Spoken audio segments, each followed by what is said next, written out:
Baik, selamat malam.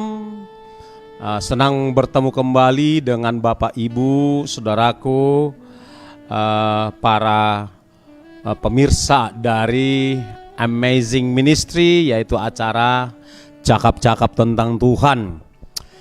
Ya, puji Tuhan kalau kita sampai pada malam hari ini masih dipelihara, dilindungi oleh Tuhan, sehingga kita bisa menikmati waktu ini, bisa menikmati malam ini dalam keadaan baik, bahkan sangat baik. Lewat tema yang kita persiapkan pada malam hari ini, besar harapan kami kita akan diberkati, dikuatkan oleh Tuhan.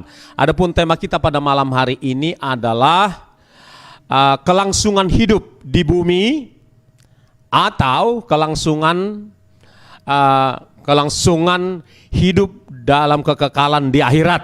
Ya, agak unik ya topiknya, tapi nggak apa-apa.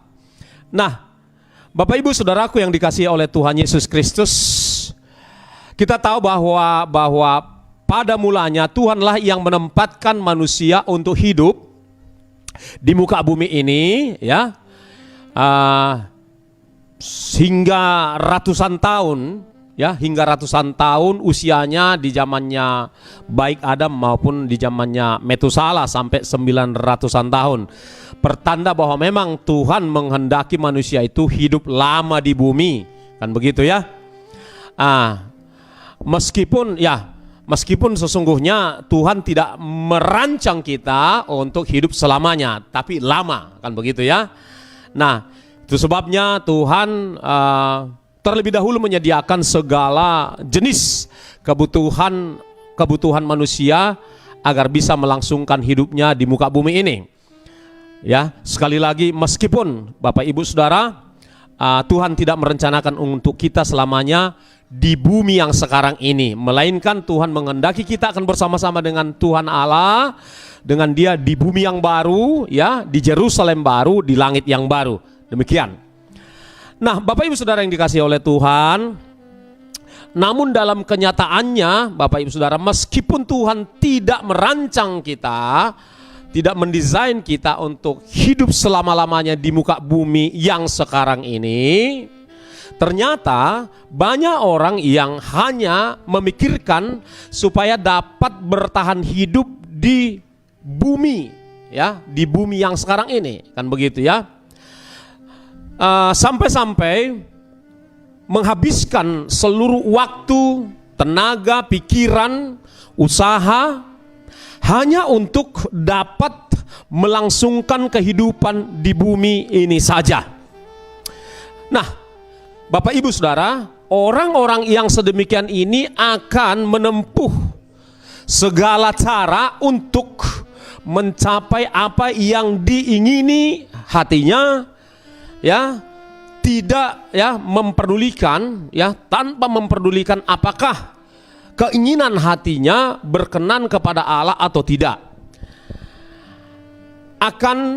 Orang-orang seperti itu akan melakukan kompromi dengan dengan nilai-nilai dunia, ya, nilai-nilai dunia ini, akan kompromi dengan tawaran-tawaran yang ditawarkan, ya, yang datangnya dari dunia ini, Bapak Ibu Saudara. Nah, orang-orang yang hanya ingin melangsungkan hidupnya di bumi saja, punya tabiat punya tabiat, ya, selain kompromi juga oportunis, begitu ya, oportunis. Kemudian juga pragmatis, artinya oportunis. Setiap kali ada kesempatan mendapatkan untung, itulah yang dikejarnya. Pragmatis artinya mana yang praktis, yang cepat-cepat bisa mendatangkan keuntungan, itu yang akan dipilihnya. Bahkan orang-orang yang hanya memikirkan kelangsungan hidup di bumi ini, Bapak Ibu Saudaraku, ini ada kecenderungan, ya, suka mencari muka manusia, begitu ya, dan bukan mencari wajah Tuhan, kan begitu. Nah, orang-orang seperti ini memiliki kekhawatiran, ya, ciri lain dari orang-orang yang hanya menginginkan kelangsungan hidup di bumi, punya kekhawatiran tingkat tinggi, ya. Khawatir akan makan, minum, pakaian, dan segala kebutuhan-kebutuhan badani lainnya, ya. Sebagaimana Tuhan Yesus mengingatkan di dalam Matius 6, ya. Matius 6 diingatkan oleh Tuhan Yesus tentang orang-orang yang hanya mengkhawatirkan kebutuhan-kebutuhan badani. Nah, Bapak Ibu Saudara, orang-orang seperti ini demi memenuhi kebutuhannya dan keinginan-keinginannya, ini bisa, ya, bisa bila perlu, kan begitu ya, bila perlu ya menggunakan Tuhan, ya. Kalau tidak bisa dikatakan memperalat Tuhan, ya, untuk demi memenuhi kebutuhan-kebutuhannya. Nah, itulah ciri-ciri dari orang yang hanya ingin kelangsungan hidup di bumi. Itu di satu sisi. Nah, di sisi lain, di pihak yang lain, ada juga orang-orang, termasuk orang Kristen, yang hanya memikirkan kelangsungan hidup di kekekalan, kan begitu ya. Sampai-sampai orang-orang seperti ini menjauhi hal-hal yang bersifat badani, seperti sebutlah misalnya barang-barang bagus, barang-barang mewah, makanan yang enak, kan begitu ya, serta menjauhi pencapaian-pencapaian hidup.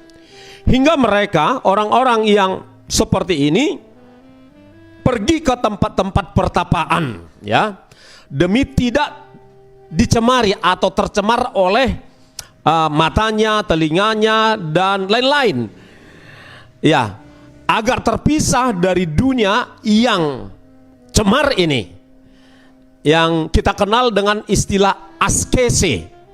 Jadi itu ada orang-orang seperti itu, ya, melakukan askese. Askese artinya latihan menyangkal badan, kan begitu ya. Askese kalau dalam bahasa Inggris itu exercise, latihan untuk mati raga. Ada orang-orang Kristen seperti itu di abad-abad ketiga, keempat. Namun tidak menutup kemungkinan ada juga orang Kristen hari-hari ini melakukan hal-hal yang mirip, Bapak Ibu Saudara. Jadi mereka ekstrim begitu ya, mereka ekstrim dalam dalam mengutamakan kelangsungan hidup kekal nantinya. Nah, jadi kita melihat ada dua golongan orang, Bapak Ibu Saudara, ada dua golongan manusia yang ekstrim. Satu ekstrim kiri, saya katakan begitu, satu ekstrim kanan. Ekstrim kiri yang saya maksudkan itu terlalu mengutamakan, ya, secara berlebihan kelangsungan hidup di bumi. Sedangkan ekstrim di kutub yang satu lagi adalah terlalu mengutamakan kelangsungan hidup dalam kekekalan, sampai-sampai menjauh dari orang banyak. Nah, Bapak Ibu Saudara yang dikasihi oleh Tuhan Yesus Kristus, dengan demikian sekarang saya mengajak kita untuk merenungkan pertanyaan, mana yang harus kita pilih, kan begitu ya? Mana yang harus kita pilih? Apakah model manusia yang pertama tadi, model orang yang pertama tadi, atau model orang yang kedua?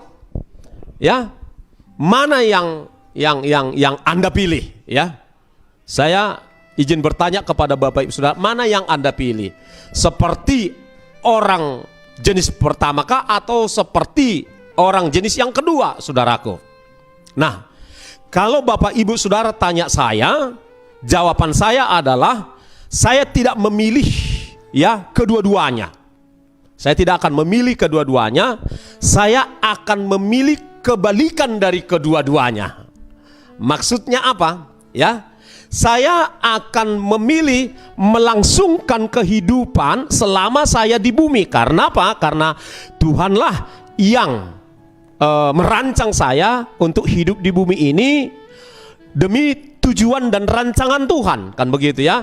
Saya tidak pernah minta dilahirkan di bumi, tapi Tuhankulah, Tuhan Allah lah yang merancang aku tinggal di bumi, sehingga aku tidak menghindari kelangsungan hidup di bumi.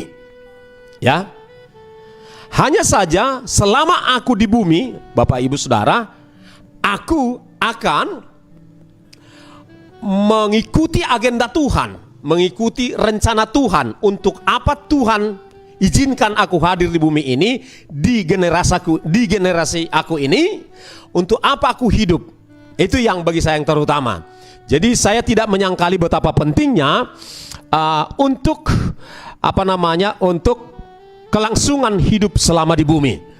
Kelangsungan hidup selama di bumi tentu itu berbicara tentang kebutuhan jasmani, tentang makan, minum, pakaian, dan kebutuhan yang lain. Saya tidak menyangkali itu, Bapak Ibu Saudara. Saya tidak dapat memungkiri itu. Hanya saja tujuan daripada hidup saya di bumi ini adalah mengikuti rancangan Tuhan, mengikuti agenda yang Tuhan telah rancangkan sebelum saya hadir di muka bumi ini. Supaya apa? Supaya saya tidak sia-sia, ya, supaya saya tidak sia-sia hidup selama di bumi. Apabila saya sebaliknya, yaitu hanya hidup untuk diri sendiri dan hidup hanya untuk memenuhi keinginan-keinginan saya, agenda saya, maka itu adalah sebuah kesia-siaan. Nah, itu dia. Jadi saya tetap memilih untuk hidup saya berlangsung di bumi ini sampai tiba waktunya kelak Tuhan memanggil pulang. Nah, lalu juga saya memilih kelangsungan hidup kekal di sorga. Dua-duanya saya pilih. Dua-duanya saya pilih, saudara-saudara. Saya pun selama hidup di bumi memastikan bahwa keseluruhan hidup saya, waktu saya selama hidup di bumi itu tetap menomorsatukan, memprioritaskan kerajaan Allah. Karena demikianlah Tuhan merancang hidup ini. Tuhan melalui Yesus Kristus berkata di dalam Matius 6:33, ya, Matius 6 ayat 33 dikatakan, carilah dahulu kerajaan Allah dan kebenarannya. Kan begitu, saudaraku. Cari dahulu kerajaan Allah dan kebenarannya. Berarti kerajaan Allah dan firman-Nya lah yang harus saya letakkan di posisi pertama, di tempat yang utama, di tempat yang prioritas pertama, saudaraku. Lalu kemudian Tuhan Yesus berkata, maka semuanya itu, makan, minum, pakaian, dan juga kebutuhan-kebutuhan saya yang lain, bahkan keinginan saya yang lain, itu akan ditambahkan.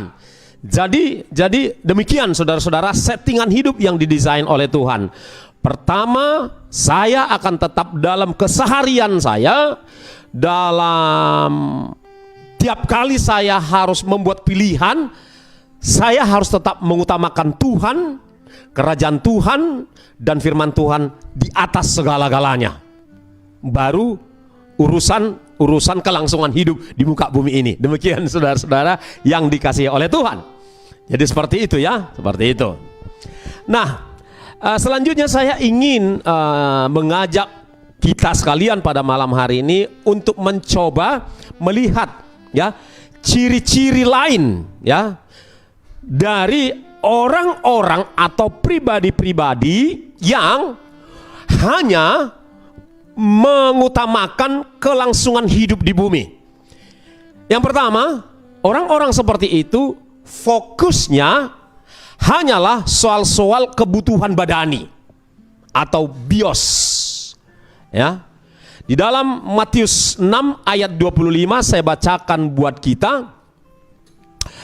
Karena itu aku berkata kepadamu, ya, Matius 6:25, karena itu aku berkata kepadamu, janganlah khawatir akan hidupmu, akan apa yang hendak kamu makan atau minum, dan janganlah khawatir pula akan tubuhmu, akan apa yang hendak kamu pakai.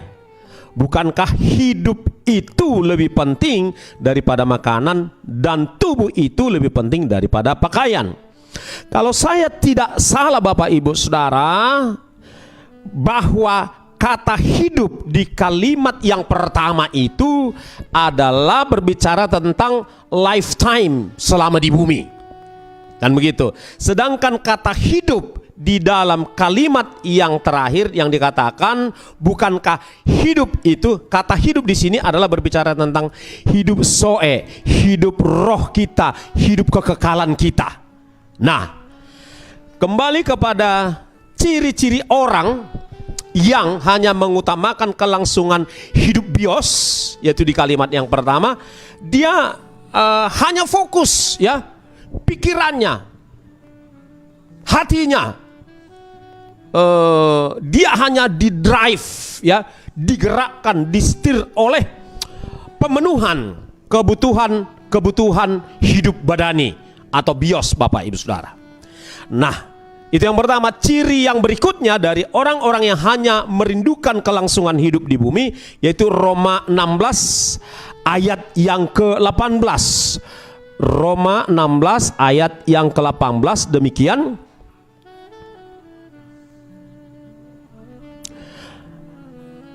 Demikian saya bacakan buat Bapak Ibu Saudara sekalian. Sebab orang-orang demikian tidak melayani Kristus Tuhan kita, tetapi melayani perut mereka sendiri. Dan dengan kata-kata mereka yang muluk-muluk dan bahasa mereka yang manis, mereka menipu orang-orang yang tulus hatinya. Bapak Ibu Saudara, orang-orang yang hanya punya hasrat untuk melangsungkan hidup di bumi ini, ya seperti itu cirinya, ya. Mereka tidak melayani Kristus Tuhan kita, tetapi melayani perut mereka sendiri. Ya. Dipastikan oleh firman Tuhan ada orang-orang seperti itu dari sejak dahulu hingga hari ini, saudara-saudara. Doa saya, harapan saya, terutama harapan Tuhan, Bapak Ibu Saudara yang mengikuti acara ini tidak tergolong orang yang sedemikian. Kan begitu Bapak Ibu Saudara. Nah, orang-orang sedemikian itu dikatakan oleh firman Tuhan, kata-kata mereka itu muluk-muluk, bahasa mereka manis, pesan-pesan yang mereka sampaikan itu senantiasa sedap didengar, menyenangkan telinga, menyenangkan keinginan manusiawi. Dan orang-orang sedemikian biasanya menghindari kata-kata yang menyinggung perasaan pendengarnya. Ya. Namun mereka sungguh menjaga jangan sampai kiranya pendengarnya tersinggung. Jadi itu sebabnya mereka menggunakan kata-kata yang manis dan muluk-muluk. Di hari-hari terakhir ini ada banyak kita dengar, ya, kalau kita lihat di TV misalnya, ya, di siaran-siaran rohani misalnya, atau siaran sekuler juga, demikian juga di YouTube, kita akan jumpa orang-orang yang seperti ini. Meski tidak semua tentunya, tetapi akan kita jumpai ada orang-orang yang pesan-pesannya, ya, ceramah-ceramahnya, khotbah-khotbahnya itu, Bapak Ibu Saudara, hanya untuk, ya, dengan menggunakan kata-kata yang manis, muluk-muluk, ya, mereka akan membagikan khotbah yang penekanannya itu hanyalah pada soal-soal apa yang bisa kita dapatkan dari Allah, what we can gain from God, berkat, sukacita, damai sejahtera, pengurapan, kelimpahan, perlindungan, sukses, kesenangan hidup. Itulah biasanya pesan-pesan orang seperti itu. Dan ada orang yang mengatakan, bukan saya, pengkhotbah seperti ini dipengaruhi oleh pola pikir orang-orang yang menganut Illuminati, kan begitu ya, dikatakan seperti itu ya, dipengaruhi oleh pola pikir Illuminati, karena memang Illuminati itu jelas-jelas adalah seteru salib, seteru firman Tuhan, kan begitu. Jadi mereka ini biasa menawarkan kesenangan, kan begitu, yang memang ujung-ujungnya menjerat. Nah, tidak menutup kemungkinan ya, orang percaya pun terpengaruh, ya, terhipnotis dengan pesan-pesan seperti itu. Itulah sebabnya kita perlu melekat dengan Roh Kudus supaya kita bisa membedakan mana yang pure, mana yang genuine, murni dari Allah, mana yang bukan, yang hanya menggunakan kata-kata yang muluk-muluk dan yang manis, saudaraku. Selanjutnya ya, Filipi 3 ayat 19 berkata begini. Filipi 3 19. Oke. Saya bacakan buat kita, saudaraku. Kesudahan mereka ialah kebinasaan. Ya. Kesudahan mereka ialah kebinasaan. Ini lebih seru lagi kalimat berikutnya. Tuhan ya, Tuhan mereka ialah perut mereka. Wah, lebih tajam lagi. Kemuliaan mereka ialah aib mereka. Pikiran mereka semata-mata tertuju kepada perkara duniawi. Wow. Kalau Alkitab sudah bicara, itu sudah benar. Ada orangnya, ada peristiwanya, ada penggenapannya, saudaraku. Nah, di akhir zaman ini ya, kita lihat lebih jauh Bapak Ibu Saudara, di akhir zaman kita akan melihat lagi tanda-tanda orang-orang yang tidak memprioritaskan hidup zoe atau hidup kekal bersama dengan Tuhan. Kita lihat Lukas 17 ayat 26 hingga 28 ya. Lukas 17 ayat 26 hingga 28. Nah, saudara perhatikan baik-baik, di dalam Lukas 17 ini ada beberapa ciri ya, ada beberapa fenomena ya. Satu yaitu dikatakan, oke saya bacakan saja biar lebih biar lebih valid begitu ya. Ayat 26. Dan sama seperti terjadi pada zaman Nuh, demikian pula lah halnya kelak pada hari-hari anak manusia, hari-hari menjelang kedatangan Tuhan Yesus Kristus, yaitu hari ini dan hari esok, minggu depan, bulan depan, tahun yang ada di depan kita. Mereka makan dan minum. Artinya kecenderungan hatinya hanya untuk makan minum ya. Kecenderungan hatinya hanya untuk bagaimana supaya makan minum. Bukan berarti kita nggak makan minum, bukan. Tetapi kecenderungan hati orang ini adalah mengejar makan minum. Jadi apa namanya itu? Wisata kuliner ya. Itu yang terus dipikirkan. Di mana kafe yang baru buka, di mana tempat makan makanan A, B, C yang enak, yang beda ya, itu dikejar. Lalu itu yang diutamakan, dibanggakan, diposting. Bagaimana supaya dia duluan memposting tempat-tempat makan yang enak, yang terkenal baru buka dan lain sebagainya. Ada kecenderungan orang seperti itu, jangan dipungkiri. Ada. Seperti itu, saudaraku. Ya kan? Mana tempat-tempat rekreasi, ya kan? Yang orang lain belum pernah atau grupnya belum pernah, dia akan duluan ke situ lalu posting, ya kan? Begitu saudara-saudara. Ada kecenderungan orang seperti itu di akhir zaman. Ya. Kami berharap tentunya Bapak Saudara tidak seperti itu, kan gitu ya. Lalu berikutnya masih di dalam Lukas 17 itu yaitu pikirannya kawin, ya. Dan dikawinkan, kan begitu. Kawin dan dikawinkan. Jadi ciri-ciri manusia akhir zaman itu kawin, dikawinkan. Ada juga orang Kristen jangan sampai telat kawin sebelum Tuhan Yesus datang, kan begitu kan? Takut tidak kawin. Tapi mungkin ada juga takut kawin. Maaf kalau ada yang takut kawin. Saudaraku. Tetapi itulah faktanya. Coba kita lihat hari-hari ini ya. Setelah sedikit ada kelonggaran dari pandemi ini, wow. Kembali laris itu tempat-tempat melangsungkan acara-acara pernikahan, gedung-gedung serbaguna dan seterusnya. Itu ciri. Jadi maksud Bapak nggak boleh menikah, bukan. Yang dimaksudkan di sini kecenderungan hati manusia di akhir zaman dikawinkan, ya. Lalu kemudian Bapak Ibu Saudara, di dalam ayat 26, demikian juga seperti yang terjadi di zaman Lot. Ya, ayat 28 maksud saya, ya. Mereka makan dan minum. Ini diulangi lagi nih. Kuliner aja pikirannya kan gitu ya. Mereka membeli dan menjual, ya kan. Yang nggak perlu dibeli pun dibeli. Oh, jangan coba, ya kan? Jangan coba Bapak Ibu Saudara.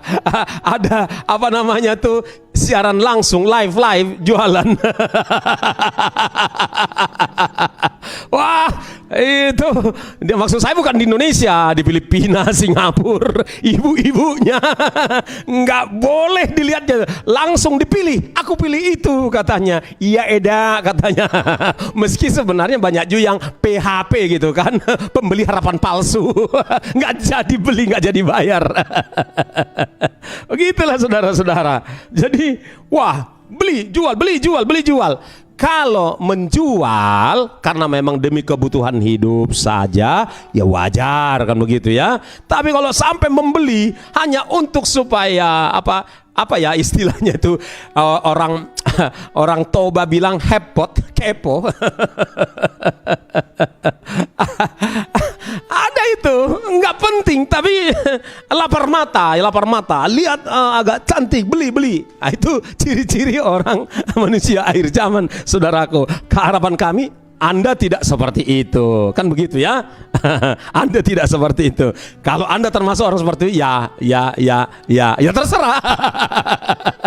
Mau berubah, puji Tuhan. Atau mau terus melangsungkan bakatnya, ya terserah gitu, saudaraku. Tapi firman Tuhan mengatakan demikian, ya, membeli menjual. Mereka menanam dan membangun, menanam modal, maksudnya investasi, ya kan. Ada orang itu sibuk investasi sana-sini, coba gagal. Ya, ada saya mengetahui orang seperti itu, saudara-saudara. Salah investasi enggak juga, karena firman Tuhan mengajarkan di dalam Pengkhotbah 10 ayat 9 apa 10 ya, pokoknya salah satu, mengatakan apapun yang dijumpai oleh tanganmu untuk dikerjakan, kerjakan sekuat tenaga. Jadi kita harus bekerja, yes, dan membangun. Nah, hari-hari ini kita melihat katanya krismon, katanya krisis, katanya ada kolaps ekonomi secara global. Tapi nyatanya di sana sini pembangunan jalan terus. Itu membuktikan bahwa Alkitab ini benar, Alkitab ini diteguhkan, cocok sesuai dengan apa yang sedang terjadi. Nah, itu ciri-ciri dari orang-orang yang yang hanya ingin kelangsungan hidup di bumi.